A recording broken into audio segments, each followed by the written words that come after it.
Sample preparation के solvent and solid phase extraction.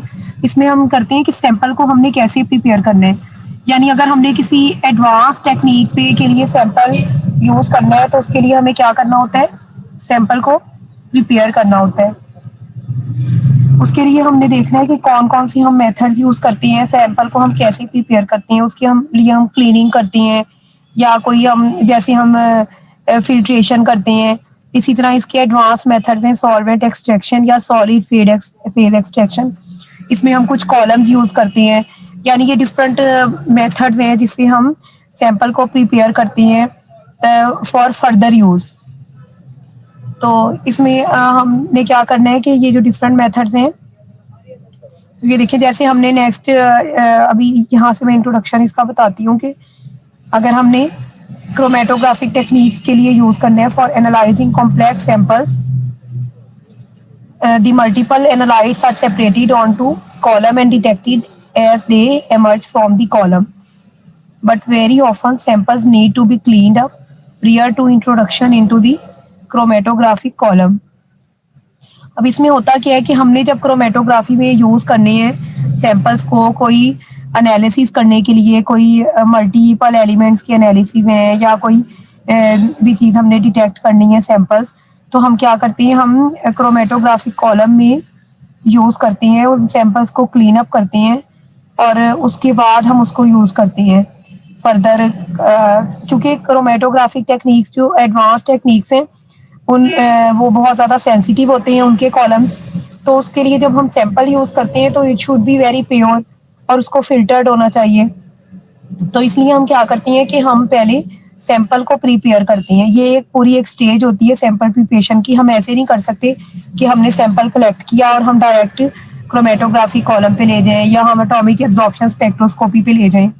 तो हमें पहले क्या करना होता है, सैंपल को प्रिपेयर करना होता है, उसके बाद हम इसको फर्दर एनालिसिस करते हैं।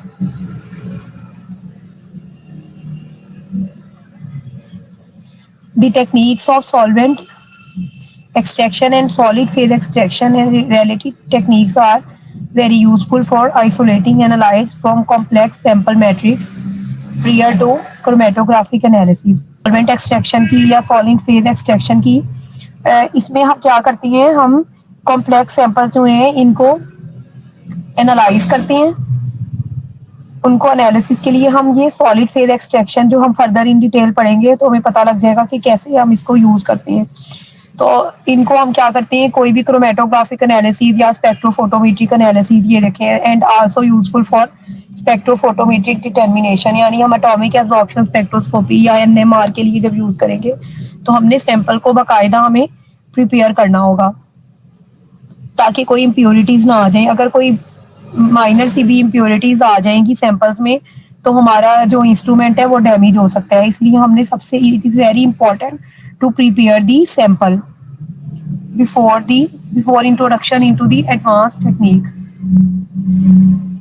अब solvent extraction में क्या होता है, it involves the distribution of a solute between two immiscible liquid phases. This technique is extremely useful for very rapid and clean separation of both organic and inorganic substances. अच्छा, अब हमने अगर organic और inorganic substances को हमने separate करना हो, यानी अगर हमने एक्वस लेयर और ऑर्गेनिक लेयर को हमने सेपरेट करना हो तो हम सेपरेटिंग फनल यूज़ करते हैं। इसको हम कहते हैं सॉल्वेंट एक्सट्रैक्शन का प्रोसेस। इसमें हम क्या करते हैं कि अगर कोई भी जो लिक्विड्स हैं वो मिक्स हुए हुए हैं यानी इमिजिबल हैं, मिक्स हुए हुए हैं, तो उनको हमने सेपरेट करना है। यानी आपने अगर ऑर्गेनिक लेयर को एनालाइज करना है या इनऑर्गेनिक लेयर को एनालाइज करना है तो आप उसमें सेपरेटिंग फनल में लेके उसको शेक करेंगे तो वो क्या होगा, it will distribute into 2 layers. अब आप उन 2 लेयर्स में से जिसका आप चाहते हैं you can analyse the that layer.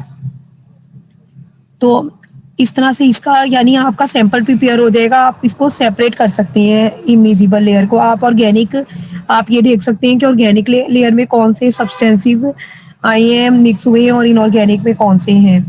In this chapter, we will discuss the distribution of substances between two phases and how this can be used to form analytical separations. The solvent extraction of metal ions into organic sample. Solvent अगर हमें कोई metal ions mostly inorganic sample में होती हैं, लेकिन हमने देखना है कि उनको ऑर्गेनिक इन नेचर हम कैसे बना सकते हैं एनालिसिस के लिए, वो भी हम करेंगे। उसके अलावा हम पढ़ेंगे solid phase extraction which is a technique in which hydrophobic functional groups are bonded to solid particle surface and act as extracting phases. They reduce the need of large volume for organic solvent. अब इसमें क्या होता है कि ये columns use होते हैं छोटे छोटे से, जैसे हम कॉलम क्रोमेटोग्राफी करते हैं उसी बेस पे ये इम्यूनो एफिनिटी कॉलम्स यूज होती हैं। जो कोई भी हमने कोई इंपॉर्टेंट सैंपल एनालाइज करना है, कोई टॉक्सिन्स एनालाइज करने हैं, तो वो हम सेपरेट कर सकते हैं by using the solid phase extraction technique.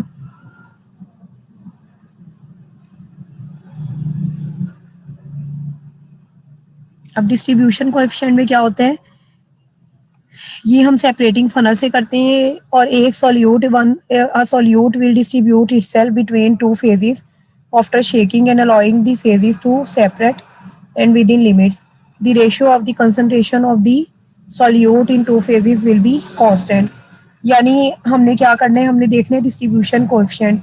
अब इसमें होता क्या है कि जो डिस्ट्रीब्यूशन है वो किस में होगी, सॉल्वेंट 1 और सॉल्वेंट 2 क्या है, यानी हमने दो सेपरेटिंग फनल के अंदर हमने दो सॉल्वेंट्स ले लिए हैं। One is organic, S1 is organic and the S2 is solvent water aqueous solvent.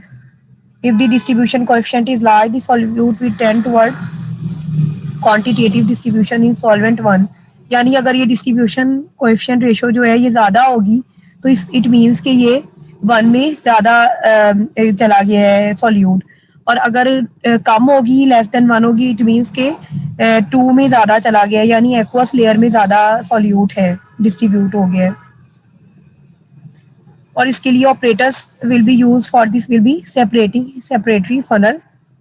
ये सेपरेटरी फनल है, इसके अंदर हम यहाँ से इसमें क्या कहते हैं डाल देते हैं सॉल्यूट और दो सॉल्वेंट्स डाल देते हैं। उसके बाद हम शेक करते हैं तो इसमें यहाँ क्या होता है, दो लेयर्स बन जाती हैं, इधर एक ऑर्गेनिक लेयर और एक इनऑर्गेनिक लेयर।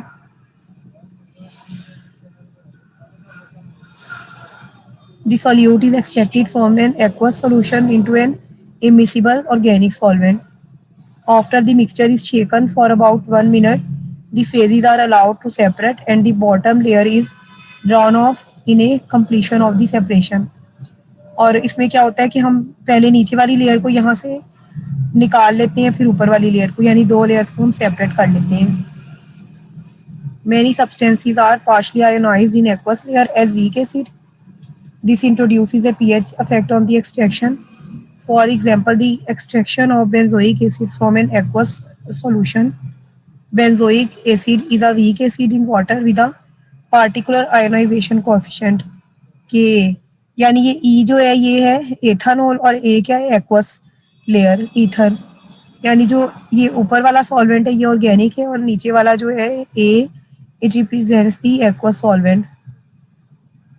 और जो पार्ट ऑफ बेंजोइक एसिड है in aqueous layer will exist as benzoic acid anion. और जो depending upon the magnitude of coefficient, यानी जो इसमें जो आयोनाइजेशन होगी, जो आयोनाइज्ड पार्ट है वो कहाँ चला जाएगा, एक्वस सॉल्वेंट में बेंजोइक एसिड का, और जो अनआयोनाइज्ड पार्ट होगा वो ईथर में अपने आप को डिसॉल्व कर लेगा। तो इस तरह से क्या होगा कि इसमें ये जो आयोनाइज्ड पार्ट है वो एक्वस लेयर में आ जाएगा, जो अनआयोनाइज्ड है वो ईथर ऑर्गेनिक इन नेचर होगा वो उसमें चला जाएगा। इस तरह ये अपने आप को डिस्ट्रीब्यूट कर लेगा।